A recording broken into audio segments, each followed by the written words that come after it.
الحمد لله والصلاة والسلام على رسول الله وعلى آله وصحبه ومن والاه وتبع هداه وبعد. أفيقوا فún Allah subhanahu wa ta'ala. A sì dúpẹ́ pé ó ń yọ̀ǹda fún wa tí Ramadan tó ní tí ọdún yìí tó tún pé 19 ní òní pẹ̀lú yọ̀ǹda Ọlọ́run. Abilọ́nà àánú rẹ̀ kọ́lọ́n kọjọ kó ṣe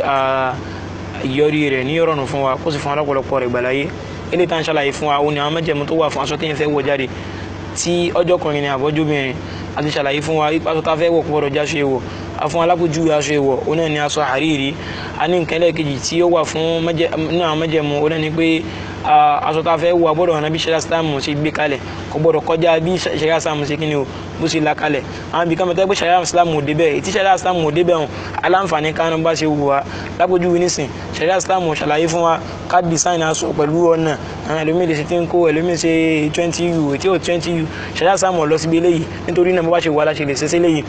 ẹni tí ọkàn máa gáàdẹ̀ ni pé a gbọ́dọ̀ kọ́kọ́ kúkọ a gbọ́dọ̀ fi gba àwọn kíní yìí kọ́kọ́ kúkọ sí ara aṣọ wa gẹ́gẹ́ bá ti padà ṣàlàyé níwájú. Àmọ́ nǹkan ẹlẹ́ẹ̀kejì tí àwọn àpòjú àti fún wa ní àpòjúwe àwọn nǹkan tó jẹ́ pé ọjà apá sí bí ṣẹ̀ríà Ìsìlámù ṣe ṣe kíni o bí ṣe gbé kalẹ̀.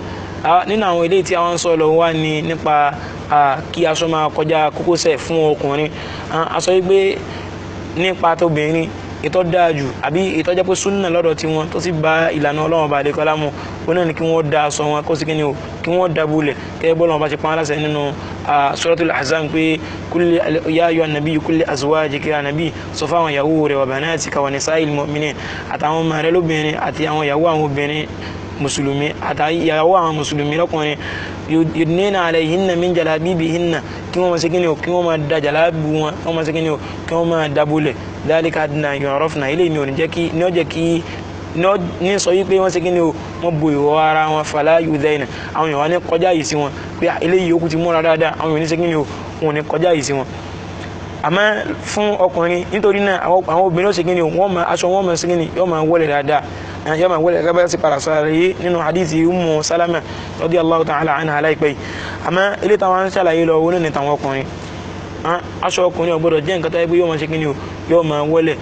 ìyẹn rẹ̀ yìí méjì wá ní máa wáṣọ ńlẹ̀ láyé ẹnìkan bẹ tó yẹ pé nígbà tó fẹ́ wáṣọ rẹ̀ ńlẹ̀ àníyàn rẹ̀ ni pé ó fẹ́ jẹ́ káwọn èèyàn mọ̀ wípé aláwọ̀ láṣọ bàbá ránṣọ àtùnwọ̀n ránṣọ yóò tún máa gbálẹ̀ àwọn aláàrán tí ó ràn kẹ́ńbẹ̀ yóò tún wá máa ṣe kíni yóò tún máa gbálẹ̀ eléyìí ní ti ṣe gbéraga sáwọn èèyàn ó fi ń ṣe mótómótó sáwọn èèyàn irú eléyìí nínú Sharia Islam èèwọ̀ ni kí ni ìdájọ́ tiẹ̀ ń padà bọ̀. Ìrẹ́ ẹlẹ́ẹ̀kejì náà rán tí máa wọ́ ṣòkòtò ńlẹ̀ ọ̀nà tó yẹ pé ọkàn wọ́ ṣòkòtò rẹ̀ ńlẹ̀ ibi láti bá tí wọ́n máa ránṣọ nílẹ̀ tí wánu nítorí náà bí èmi náà ṣe rán aṣọ tèmi náà nìyẹn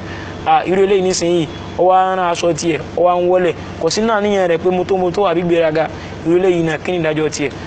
Ìdájọ́ ní alákọ̀ọ́kọ́ ó náà ní pé irú ẹni bẹ́ẹ̀ kabiratun minal kabair náà ló ń ṣe kíni o òun náà ló ń gùn lé àpẹẹrẹ sọpá àwọn méjèèjì gan kabiratun minal kabair ìwẹ̀ ẹ̀ṣẹ̀ ńlá ni wọ́n ṣe kíni o ni wọ́n ń dá hadith Ànábì ló jẹ́ kó yé wa bẹ́ẹ̀ àmọ́ ìyà àwọn méjèèjì ọ̀tọ̀ọ̀tọ̀ ni wọ́n. Ìyẹn ni alákọ̀ọ́kọ́ òun ni hadith Ànábì Muhammad sallallahu alaihi wasallam tí ń sọ fún wa pé man jarra thawbahu khuyala'a ẹni tó bá gbọ́ aṣọ rẹ̀ ńlẹ̀ tó mú aṣọ rẹ̀ tí ń wọ́n lẹ̀ ní ti gbéraga pé àwàlá tó bẹ́ẹ̀ àwàlá maṣọ rán àwàlá rówó raṣọ irú ẹni bẹ́ẹ̀ lam yanzurillahu ilayhi yawmal qiyamah ọlọ́run ò ní ṣíjú wo níjọ́gbìn al-qiyamah. kódà ọlọ́run ti Ànábì jẹ́ tún sọ́nà hadith ni pé àwọn mẹ́ta kan bẹ la yukallimuhumullah ọlọ́run ní bá wọn sọ̀rọ̀ ọlọ́run ní wò wọn wala yuzakkihim ọlọ́run ní fọ́ wọn mọ́ níjọ́gbìn al-qiyamah. Kódà sàábẹ́ tí yóò gba àdíìsì wá sọ pé àwọn wá ń sọ pé àwọn ènìyàn ti ṣòfò àwọn èèyàn wá ní Ànábì wá dárúkọ nínú al-musbil ẹni tí ń wá aṣọ rẹ̀ ńlẹ̀ látara eléyìí irú àwọn àrà báyìí nínú àwọn èèyàn tí fi ń ṣe ìgbéraga sáwọn èèyàn irú wọn ìwẹ̀ṣẹ̀ ni wọ́n ń dá ìwẹ̀ṣẹ̀ ńlá ni wọ́n ń dá torí pé Ọlọ́run ní ṣíjú wọn ní ọgbìn al-qiyamah kí wọ́n lọ stop bẹ̀rẹ̀ kó kálukú lọ jáwọ́. ìrìnlẹ̀ kejì náà àwọn tí wọ́n wọ aṣọ ńlẹ̀ onídàgbé ọkàn owó tiẹ̀ ńlẹ̀ lásán ni ọ̀kà kún pé kíní mẹ́sì máa ń múra ńlẹ̀ wa nù lòun náà ṣe ń múra irú ẹni bẹ́ẹ̀ aṣọ bí kọ́lọ̀ change ẹ̀ torí pé òun náà kabiratun minal kabair ni ó fi ń ṣeré o. Ànábì ní inú hadith tí wọ́n gbà wá látọ̀dọ̀ Abu Hurairah radiyallahu anhu wípé ma asfala al-ka'bayni min al-izar yìí tí máa ń gbálẹ̀ níbi tó bá ti kọjá kókósẹ̀ ẹnu tí ń gbálẹ̀ ń bẹ̀ min al-izari fahuwa fa fin nari Ànábì ní inú náà ni o bó sì ní ṣé ṣòkòtò ni wọ́n á máa fìyà jẹ àbẹ́sẹ̀ tá bá sọ pé ẹsẹ̀ ni ṣé ẹsẹ̀ sì lè máa kẹta èrò kára yòókù náà máa kẹta èrò ó fi hàn pé irú ẹni bẹ́ẹ̀ ìwà tí ń wù ìwà tí ó ṣe kí ni ò tí ó bá súnà nàbí Muhammad sallallahu alayhi wa sallam mu ni kódà ọkùnrin kan bá nàbí Muhammad sallallahu alayhi wa sallam wọ́n sọ pé ìrà nàbí ihadi ilayya dákun ṣe àwọn wáàsí kan fún mi kí n tí mú dání nínú àwọn wáàsí nàbí sallallahu alayhi wa sallam wá ṣe fún wọn náà ni pé ó ní warfa izaraka ila nisfi sak nítorí náà kó wá ṣe kí ni ó kó wá gbé ṣòkòtò rẹ̀ jẹ́ kó kọjá jẹ́ kó dé kókósẹ̀ ila nisfi sak jẹ́ kó ṣe kí ni ó jẹ́ kó dé kókósẹ̀ afwan astaghfirullah tubilẹ̀ ila nisfi sak jẹ́ kó dé ojúgun ìdajì ojúgun Ànábì tó wá tẹ̀síwájú pé fàyín àbẹ́yìtà àmọ́ tó bá jẹ́ pé kò tẹ́ ọlọ́run pé kó dé ìdajì ojúgun fàyílẹ̀ kàbẹ́yìnì má jẹ́ kọjá kàbẹ́yìnì kókósẹ̀ méjèèjì wa iyyaka wa isbal al-izar oni ó sì so kó sì ṣọ́ra rẹ̀ má wọ ṣòkòtò rẹ̀ ńlẹ̀ o Ànábì ní ṣọ́ra rẹ̀ má wọ sigini má wọ ṣòkòtò rẹ̀ ńlẹ̀ o fa innaha min al-makhila torí pé kéèyàn má wọ ṣòkòtò ńlẹ̀ Ànábì ní nínú ìgbéraga ló wà nínú ìgbéraga ló ṣe kíni nínú ìgbéraga ló wà fa innaha min al-makhila wa inna Allaha la yuhibbu al-makhila dájúdájú Ọlọ́run sì jẹ́ tó jẹ́ pé kò fẹ́ràn kéèyàn máa ṣe ìgbéraga látara àdí eléyìí láti lọ sí ibi wípé èèwọ̀ ni kéèyàn máa wọ ṣòkòtò ńlẹ̀ ó wá ṣeéṣe kẹ́nìkan ka hadith kan kọ́kọ́ kà síwájú lẹ́ẹ̀kan wípé Ọlọ́run ò ní wo ẹni tí máa ń wọ ṣòkòtò rẹ̀ ńlẹ̀ ní ti gbéraga káwá kà síwájú kí ni ntí ọ̀rọ̀ Abubakar kálí bá fi ṣàlàyé àwọn awuyewuye tí máa ń wá nípa hadith yìí wọ́n ní faqala Abubakar nígbà táwọn ibi sọ pé tó bá wọ ṣòkòtò rẹ̀ ńlẹ̀ Ọlọ́run ní ṣíjú wọjọ́ gbẹ̀nà al-qiyamah Abubakar wá sọ pé ya Rasulallah ìrúnsẹ́ Ọlọ́run inna ahada shiqqi thawbayya thawbi afwan inna ahada shiqqi thawbi ìkànnù apá kan nínú àwọn aṣọ mi àmọ́ ṣe kíni yastarikhi àmọ́ wọlé bí ká sọ pé lápòjú orí sìn yẹn wọ agbádá apá kan nínú agbádá ń bẹ́ẹ̀ bá ti rìn ní síwájú díẹ̀ yóò wá ṣe kíni apá kan wọn àbọ́ọ̀lẹ̀ wọ́n tún sẹ́yẹ̀ ṣe kíni wọ́n tún sẹ́yẹ̀ ká padà illa an ata'ahada dhalika àti kí n sẹ̀tún káǹkà mi padà nígbà tó wá ti ń ṣe kíni nígbà tí máa ń wọlé ẹsẹ̀ kan apá kan náà ni ó Ànábì wa sọ pé faqala sallallahu alayhi wa sallam innaka lasta mimman yasna dhalika khuyalaan sórí ìwọ olùtọ́ sọ yìí àtàwọn èrì tó mú wáyé ọ sọ fún ayégbà kí sí pọ̀ mọ̀mọ́ ṣe bẹ́ẹ̀ aṣọ ọlọ́kàn ṣe kí ni o ló kàn rí bẹ́ẹ̀ ó fi hàn pé ẹni tí ọba mọ̀ọ́mọ̀ tọ́jẹ́ pé kò mọ̀ọ́mọ̀ aṣọ bí báyà nígbà tó gbé fún tẹ́lọ̀ wá ara wá ṣe kẹ̀mbẹ̀ irú ẹni bẹ́ẹ̀ nísìnyí yóò kàn máa gbìyànjú láti máa ká irú aṣọ ẹni àmọ́ ká wá máa lóru hadith yìí ká máa sọ wípé ilé ń sọ fún ayé pé makiruhu ni kéèyàn máa wọ́ ṣòkòtò ńlẹ̀ á sọ wípé eré kò tó ní ẹ̀rí o kéèyàn máa sọ pé makiruhu ni torí pé tàbá ti ń sọ pé makiruhu ni báwo la ṣe fẹ́ ṣe hadith Ànábì tó sọ pé ma asfala al-ka'bayni min al-izari fa fi an-nari báwo la ṣe fẹ́ ṣe lẹ́yìn sí sí makiruhu náà ló sì lágbára tó báwọn nítorí náà kí là ń wọ́ ṣòkòtò wá ń lẹ̀ sí káàtẹ̀ sọ pé makiruhu rẹ̀ náà ni Ànábì ti ń sọ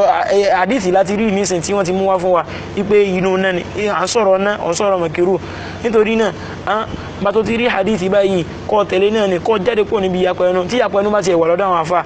kọ́mọ́ wa sọ wípé hadith man jarra thawbahu khuyala'a lam yanzur ilayhi wípé ìtumọ̀ rẹ̀ ó ní àbí kọ́ máa fi wọn ara wọn kọ́ máa fi hadith wọn ara wọn méjèèjì lóní dọ́hírọ̀ ń kálukú ló ti ṣe kí ni ló ti clear báyìí nísìn hadith alákọ̀ọ́kọ́ ń sọ nípa ẹni tí fi ń ṣe gbéraga hadith ẹlẹ́kejì ń sọ nípa ẹni tó yẹ pé ọkàn ń ṣe kí ni òun ọ̀ka kún ọ̀ka sí kejì ṣe gbéraga nítorí náà ìyó ń kálukú ó ti ṣe kí ni ó yàtọ̀ síra wọn Ànábì Ọlọ́run ní ṣíjú àánú wo ẹni alákọ̀ọ́kọ́ ó sì sọ pé ẹni eléyìí ìyá náà òun ló fi ń ṣe kí ni ló fi ń jẹ ẹsẹ̀ ara rẹ̀ nítorí ìdí eléyìí láti rí wípé kò bá mú kí ẹ máa wọ ṣòkòtò rẹ̀ ńlẹ́ o àmọ́ tó wáyé pé àwọn obìnrin ńkọ́ àwọn obìnrin lè máa ṣe kí ni o wọ́n lè wọ ìtọ́ dáa fáwọn ní káwọn máa ṣe kí ni o kí wọ́n máa wọ́n lẹ̀ Ànábì gan nígbà tí Ummu Salama radiyallahu ta'ala anha tó sọ wípé ìyá Ànábì nígbà tó ní ẹni tó bá ti ń wọ́ aṣọ rẹ̀ ńlẹ̀ inú náà ni àbí máa sálà al-ka'bayni min al-izari fa fi an-nar aw man jarra thawbahu khuyala ẹni tí mo wọ́ aṣọ rẹ̀ ńlẹ̀ lam yanzur ilayhi Ọlọ́run ní ṣíjú níjọ́ gbọ́n al-qiyamah Ọlọ́run ní wò àwọn obìnrin náà ṣe gbá náà ti kó sọ́dá ilé yìí Ànábì ní rárá o ẹ̀yin ò sí kíni ẹ̀yin ò sí ń bẹ́ o wípé ẹ̀yin ti turkhina shibron obìnrin yóò ṣe kíni o yarkhina shibron yóò ṣe kíni yóò wọ ìgbọ̀nwọ́ kan lẹ̀ níbi aṣọ rẹ̀ yóò kọjá kókó sẹ́ntì ẹ̀ pẹ̀lú ṣíbùrù kan Ànábì tún sọ pé dhira'an kó wọ́nlẹ̀ ní ìwọ̀n ìgbìnwó kan torí pé nígbà tí ìyàwó Musa sọ pé ọmọ ṣeéṣe kọjá pé ẹsẹ̀ rẹ̀ ọmọ hàn nígbà tó sọ pé ẹnu díẹ̀ náà ní káwara fi sí ni ká fi sí ká máa ṣó rẹ̀ àyà ó ní rárá nítorí náà kí wọ́n kọ́va rẹ̀ kẹsẹ̀ wọn máa ṣe kíni o kọ́ńbà máa torí pé al-mar'atu kulluha awra obìnrin gẹ́gẹ́ bá ti padà ṣàlàyé gbogbo ara rẹ̀ pátápátá ìhòòhò ni ó gbọ́dọ̀ máa kọ́va rẹ̀ ní gbogbo gbà nítorí èdè eléyìí á dúró níbi eléyìí náà eléyìí tí a gbọ́ ìkọlọ̀ kọjọ kó ṣe ní nǹkan tí yóò wúlò fún wa àmọ́ ká tó dúró ká tún sọ díẹ̀ nínú àwọn aṣọ tó yẹ pé aṣọ ìwọ̀ ni wọ́n nínú àwọn aṣọ ìwọ̀ ó ní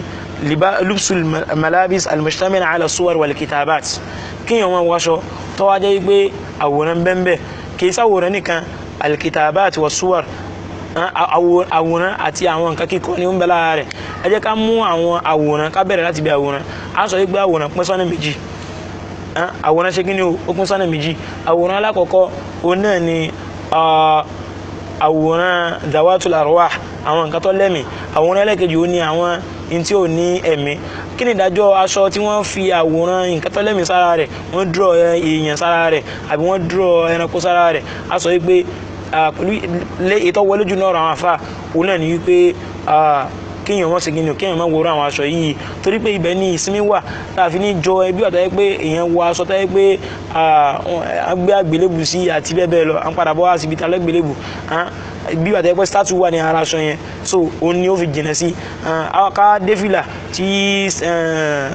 fọ́tò ṣéwù wà ń bẹ àbí ká wọ aṣọ tí fọ́tò ṣéwù wà ń bẹ àbí aṣọ olórin àbí aṣọ oníbọ́ọ̀lù tí wọ́n á dúró àwòrán ẹni yẹn síbẹ̀ irú ẹni yìí náà èèwọ̀ ní ká máa ṣe kí ni o ká máa wọrú àwọn aṣọ báyìí náà ọ̀dà àwọn aṣọ tí wọ́n tẹ́ pé àwọn àwòrán tí ń bẹ ń bẹ kì í ṣe àwòrán nǹkan tí ń sẹ̀mí kọ́ tẹ́bí aṣọ tí wọ́n ya tébù sí wọ́n ya chair sí àbí wọ́n ya ìwé sí àbí bẹ́ẹ̀ bẹ́ẹ̀ lọ irú àwọn ilé ìkòsí tó burú bẹ́ẹ̀ yẹn bá wọ̀ ilé ìkòsí tó burú bẹ́ẹ̀ níbi tẹ́yìn bá wọ̀ pẹ̀lú àpanupọ̀ àwọn àfà ní inú àwọn aṣọ ilé ìtọ́ yẹ pé wọ́n kọ̀ọ̀kan sí kí ní ìdájọ́ tiẹ̀ á ní nǹkan tí wọ́n kọ opó oríṣiríṣi aṣọ mi ń bẹ á rí tí wọ́n kọ̀ọ̀kan sí lára á sì gbàgbọ́ yé nǹkan tí wọ́n kọ sí lára èyí tí wọ́n tó wá gbàgbọ́ yé nǹkan tí wọ́n kọ sí lára á wò kí ni ìtumọ̀ rẹ̀ àwọn aṣọ yẹn kọ love you for sale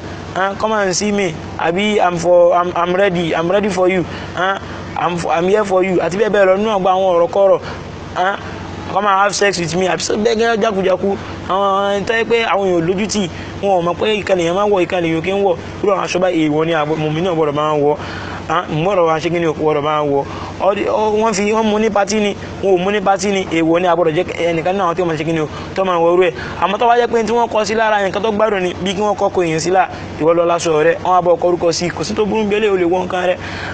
àbí kẹ́ wọ́n kàn kọ nọ́mbà sí nọ́mbà 9 ìrọ̀lẹ́ nísìn kò sí tó burú bẹ́ẹ̀ àmọ́ ilé ìta tó lè sọ tá a lè pè wọ́n sákèésí sí wọn làwọn aṣọ àwọn oníbọ́ọ̀lù tí wọ́n ṣe mùsùlùmí wọ́n kàn á kọ Iwobi wọ́n kọ Mikel Obi àbí Ronaldinho Messi náà wọ́n kọ sí lára ìwọ́n náà wọ́n ń gbé káàkiri wọ́n fi ń ṣe pé òfin sọ ìgbà tó yẹ pé èèyàn pàtàkì ni wàhálà àti kẹfìrí èsẹ ní pàtàkì kì í ṣe ń tọ́ ọmọ pọ́nlé nítorí di eléyìí á sọ pé irú eléyìí náà má ṣe kíni má wọ̀rọ̀ eléyìí náà àmọ́ eléyìí tó yẹ pé kò rí báyìí àwọn nǹkan tí wọ́n kọ sí lára àwọn nǹkan tó gbádùn ni báyà wọ́n ṣàlàyé nípa nǹkan tẹ́ ṣe pátí tẹ́ fi aṣọ náà ṣe irú àwọn ilé nísìnyí o lè wọ irú eléyìí tó jẹ́ pé tẹ́ ṣe náà kò ń ṣe nǹkan tó bá òfin ẹ̀sìn jẹ́ àmọ́ níta tó ní ṣàkíyèsí ó náà ni àwọn nǹkan tó yẹ kí wọ́n kọ nígbà tí wọ́n á kọ àwa wò àti ẹ̀wà gbàgbọ́ iye rẹ̀ àmọ́ bóyá Chinese ni wọ́n kọ àmọ́ bóyá English ni àmọ́ bóyá Hausa ni tá a bá ti gbàgbọ́ iye rẹ̀ kò sí tó burú níbi tá a bá wọ̀ tó bá jẹ́ pé tábà padà àfi ìgbà tábà tó gẹ̀tì wípé nǹkan tí wọ́n kọ yìí ìtumọ̀ tí ọ̀dà ni ó wà ní ara rẹ̀ kò sí ló burú bí eléyìí a lè fi kírun a lè wọ́ lọ mọ́ṣáláṣí a lè wọ́ lọ everywhere tí Ọlọ́run bá yọ̀ǹda fún wa nítorí ìdí eléyìí ni májẹ̀mú ẹlẹ́ẹ̀kejì tó wà fún aṣọ ilé tá a fẹ́ wọ̀ iná sì ni wípé káàná bí ṣẹ̀ríà Islam ṣe kí ni o bó ṣe gbé kalẹ̀ tí ọ̀tọ̀ ọ̀bọ̀ ká má ràn kọjá ibi tí ṣẹ̀ríà Islam gbé dé ká má sì rán fẹ́ǹfẹ́ ká má lọ rán aṣọ tí ó wà fún tí ó wà tẹ́ pé yóò máa sọ̀rọ̀ skin wa táwọn pé ẹni yìí ẹni pupa tiẹ̀ ni àbẹ́ni dúdú ni pàápàá jùlọ àwọn obìnrin tí wọ́n àrán aṣọ tí ó wà sí kí ni táwọn irú kọ́lọ̀ tí wọ́n rán à ń padà bọ́ wá síbi ilé náà níbi mẹ́jẹ̀mọ́lẹ̀ kíkà tí a pè ní an yakuna libasu satiran lil awra káṣọ tí yẹn fẹ́ wọ̀ kọ́kọ́ va ìhòhò ọmọ ènìyàn ibi bá láti dúró ní òní ní àsìkò yìí náà sallallahu alaihi wa sallam ala nabiyyina muhammadin wa alihi wa sahbihi wa sallam.